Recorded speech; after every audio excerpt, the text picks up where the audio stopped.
You're scrolling through Zillow at midnight because every guru on this app told you to buy doors to get rich. You're running numbers convinced that any deed is a ticket to freedom.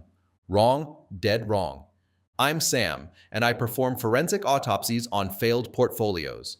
I just saw a guy lose $80,000 on property number 4, and he thought he was winning the whole time. Today, I'm exposing the 10 properties that look like assets on Instagram but function as wealth extraction machines in reality. They don't build empires. They trap your capital in the suffocation zone until you're forced to pay the 10% exit tax just to escape. Let's perform the autopsy on each trap. Property number 1, busy streets and intersections. The trap looks tempting. You get a 15% discount because it's on a busy street. The cash flow math works on paper. You feel smart getting a deal. Stop. Look at the forensics. When you go to sell or rent it out, your market pool shrinks by 80%. Nobody wants to hear semi-trucks at 2 a.m. Nobody wants their kids playing near constant traffic. The property sits on the market for 6 months. You're hemorrhaging holding costs, mortgage payments, insurance, utilities, maintenance, all while paying interest vapor to the bank on an empty property. That 15% discount you celebrated, it just became a 25% loss when you factor in the exit tax plus 6 months of carrying costs. Your down payment is trapped as dead equity in an asset nobody wants. Property number 2, flood zones. A beautiful home near the water, great cash flow on the surface. You run the numbers and it looks solid. Then you discover mandatory flood insurance, $4,000 per year, sometimes $8,000, in high-risk zones, $12,000 plus. Apply the 7% rule to see your unrecoverable cost floor. That flood insurance is pure vapor, money that builds zero equity and completely destroys your monthly profit margins. Your cash-flowing property is now hemorrhaging $500 to $1,000 per month. You're not building wealth. You're subsidizing the insurance industry while the bank collects interest vapor on your mortgage. I have a deal red flag checklist that catches these hidden costs before you sign. Check the description after this video. Property number 3, D neighborhoods. The $50,000 house that rents for $1,000 per month. It looks like a 24% cash-on-cash return. Every spreadsheet analyzer on YouTube would celebrate this deal. Here's where it gets expensive. High tenant turnover every 8 months, constant evictions, vandalism, copper wire theft, 3 emergency repair calls per month. Your actual return? Negative. You aren't building wealth. You've bought yourself a highly stressful, high-churn part-time job that consumes your weekends and extracts wealth instead of creating it. This is the unpaid janitor trap. You're working for the property instead of the property working for you. Property number 4, historic properties. A romantic 100-year-old Victorian home. You're going to flip it or rent it out. It looks distinguished. It feels like an investment. This is the $80,000 mistake I mentioned at the start. The standard 1% to 2% maintenance rule goes out the window. You're buying a deteriorating museum. Historic society regulations mean you can't replace windows with modern, efficient ones. You need specialized craftsmen for repairs. Original plaster walls cost $200 per square foot to fix properly. You've become the unpaid janitor for a money pit that consumes your weekends and your capital while the dead equity in your down payment can't compound anywhere else. Read that again.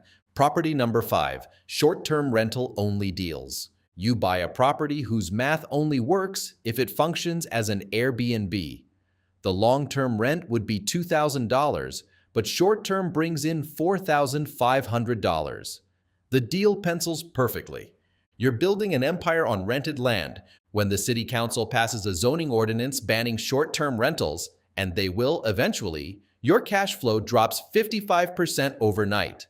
Without the premium income, the interest vapor from the mortgage will eat you alive. You're paying $3,200 in mortgage, taxes, and insurance while collecting $2,000 in rent. You're hemorrhaging $1,200 per month.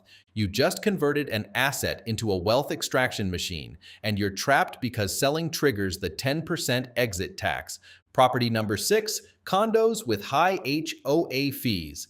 A cheap entry price into a luxury building, $250,000 condo with a $600 per month HOA fee. The barrier to entry looks low. Stop. Look at what's happening. That $600 per month HOA fee is mathematically identical to renting with extra steps. It's perpetual unrecoverable cost. You're paying rent to a secondary landlord forever, and you have zero control over special assessments. When the roof needs replacing, the HOA board, retired people with nothing better to do than spend your equity on a new lobby carpet you didn't ask for, hits you with a $15,000 special assessment. When the elevator breaks, another $8,000. When they decide the hallways need upgrading, $12,000. You're paying a premium to live in an extraction system run by people who treat your capital like their personal slush fund. Meanwhile, your dead equity sits trapped in walls, unable to compound in the market at 10%. Property number 7, bad designs and floor plans. The house with a bathroom accessible only through the master bedroom, or bedrooms you have to walk through to reach other bedrooms, or the kitchen in the basement. The seller gave you a 10% discount because of the quirks. You think you're getting a deal. Quirks don't sell. In a hot market, it might move. But in a neutral or cold market, this property becomes a lead weight. You're shorting your own mobility because the friction of selling it will take 8 months instead of 2. Meanwhile, you're paying interest vapor on an empty property that nobody wants. The 10% discount you got, it just became a 20% loss after carrying costs and the exit tax. Property number 8, homes next to schools. It sounds perfect for families, right? Great school district, walk to class, safe neighborhood. Wrong. Twice a day, the street turns into a parking lot. Parents idling cars, kids cutting across your lawn, stadium lights blazing until 10 p.m. on Friday nights. This kills the appeal for 70% of buyers: singles, retirees, young couples without kids, remote workers who need quiet.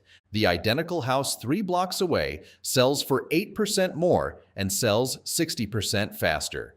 You've artificially capped your appreciation potential and increased your holding time when you need to exit. Property number 9, overbuilt homes in bad areas. The $500,000 renovated mansion in a neighborhood where every other house is worth $200,000. You think you're getting luxury at a discount. You've hit the neighborhood appraisal ceiling. The surrounding homes will constantly pull your value down through the comp analysis. The appraisal comes in at $420,000 even though you paid $500,000. You have maximum exposure and zero upside. Your capital is dead equity that cannot compound. Banks won't lend on it at your purchase price. Buyers won't pay premium prices in a discount neighborhood. You're trapped. Property number 10, the Instagram mogul trap. You buy a $1.2 million luxury rental. $6,000 in rent sounds massive until you factor in the interest vapor on a $1 million loan, property taxes for the rich, and specialized maintenance. You're hemorrhaging $2,500 a month to subsidize a stranger's lifestyle. This is the Veblen paradox in real estate. You're paying a conformity tax to look successful while your net worth bleeds out. Read that again. Your money isn't working for you. You are working for the house. After 1 year, you've lost $30,000. After 5 years, $150,000. Your dead equity could have been compounding at 10% in the market. Instead, it's trapped in a negative cash flow extraction machine that exists so you can post photos on Instagram. Now let me reframe this for you. Real estate is a powerful wealth-building tool, but only if the math works, only if you avoid these 10 traps, only if you're buying an asset that pays you instead of an asset that you pay. A bad property isn't just a mistake. It's a wealth destruction machine that traps your down payment as dead equity, hemorrhages unrecoverable costs monthly, extracts time through the unpaid janitor tax, destroys mobility through the 10% exit tax, prevents capital from compounding at 10% in the market.